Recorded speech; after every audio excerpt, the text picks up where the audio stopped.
Bharat Ratna doctor Babasaheb आंबेडकरांना वंदन करतो, सर्व महापुरुषांना वंदन करतो आणि खऱ्या अर्थानं आजच्या या कार्यक्रमाला उपस्थित असलेल्या कार्यक्रमाचे अध्यक्ष विलासजी माने साहेब, आत्ता ज्यांचं सुंदर एक म्हणजे साचेबद्ध असं भाषण आपण ऐकलो ते डॉक्टर वाघमारे सर, आदरणीय बसवंतांना आणि रिटायर होऊन सुद्धा रिटायर न झाल्यासारखे वाटणारे माझे आदरणीय UD गायकवाड सर, आदरणीय हमीद भाई, आदरणीय सबनीस साहेब, आदरणीय अजित नाना, आदरणीय आमचे वंदनीय नेते ॲडव्होकेट जगदीश जी सूर्यवंशी, या ठिकाणी खरं आभार ज्यांचं आज मानलं पाहिजे आपण सगळ्यांनी, ते संयोजक मंडळ आदरणीय रजनीकांत आबा, रोहितजी, अंकुशजी, रमेशरावजी आणि सर्व त्यांचे सहकारी, गोविंदराव, आपले सिराजभाई आहेत, प्रकाश भाऊ आहेत, नेलवाडे सर आहेत, संजू भाऊ, देशमुखजी, आदरणीय पाकर सांगवे आबा, असलमजी, आपले अंबादासजी जाधव, असगर भाई अन्सारी, माधवराव पाटील, सगळेच आमचे गायकवाड सर ज्यांच्या हाताखाली मी शिकलो, या सगळ्या आणि खास करून इथं उपस्थित असलेल्या माझ्या मायमाऊल्यांना मी वंदन करतो. कारण तुम्हाला सांगतो, महापुरुषाचे विचार, त्यांनी केलेलं कार्य तर हिमालयापेक्षा मोठं आहे.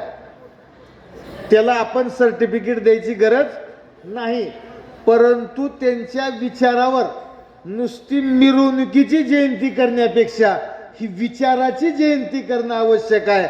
आणि त्यांनी जो संदेश दिला, शिका, संघटित व्हा आणि संघर्ष करा हक्कासाठी, पुरोगामी विचारासाठी, पुरोगामी विचारावर घडलेल्या भारतासाठी, भारताच्या उज्ज्वल भवितव्यासाठी.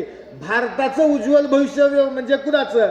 तुम्हा सर्वांच्या लेकराबाळाचं, गोरगरिबाच्या 18 पगड जाती धर्माच्या लेकराबाळाचं भवितव्य घडवण्यासाठी आपण सगळ्यांनी हे विचार आत्मसात केले पाहिजेत. आपल्या पुढल्या पिढीला विचार दिले पाहिजेत आणि पुरोगामी विचारच, परिवर्तनकारी विचारच आपल्याला पुढे घेऊन जाऊ शकतात.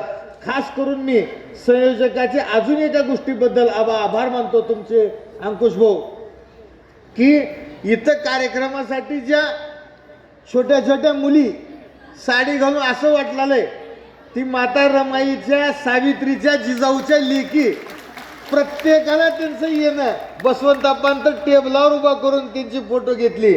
खरंच ते तो गोडपणा, तो गोडवा त्यांच्या उज्ज्वल भवितव्यातून यावा. आणि आज जी आपल्यावर, मला सांगा, आता आम्ही गायकवाड सर चर्चा करत होतो, मराठी आरक्षणासाठी मोर्चे काढलेले,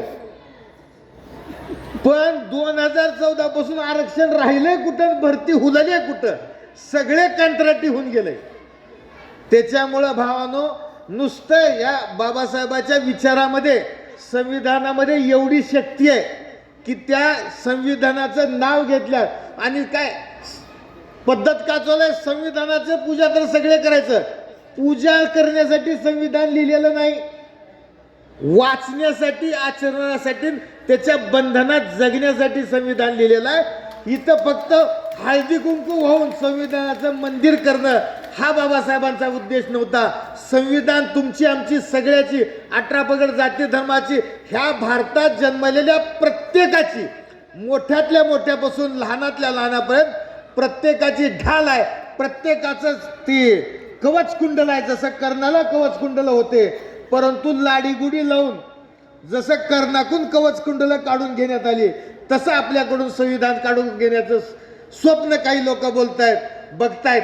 तर ते स्वप्न उद्ध्वस्त करण्यासाठी, पुढल्या पिढीला शिकवण्यासाठी, ठामपणे पुढल्या पिढीला उभं करण्यासाठी, बाबासाहेबांना अपेक्षित भारत, भारताचं लोक, भारताची जनता घडवण्यासाठी आपण प्रत्येकाने त्यांचे विचार आत्मसात करूयात. तुम्हा आम्हाला सगळ्याला ते विचार पेलण्याची शक्ती ईश्वरांना द्यावी अशी प्रार्थना ईश्वरचरणी करतो.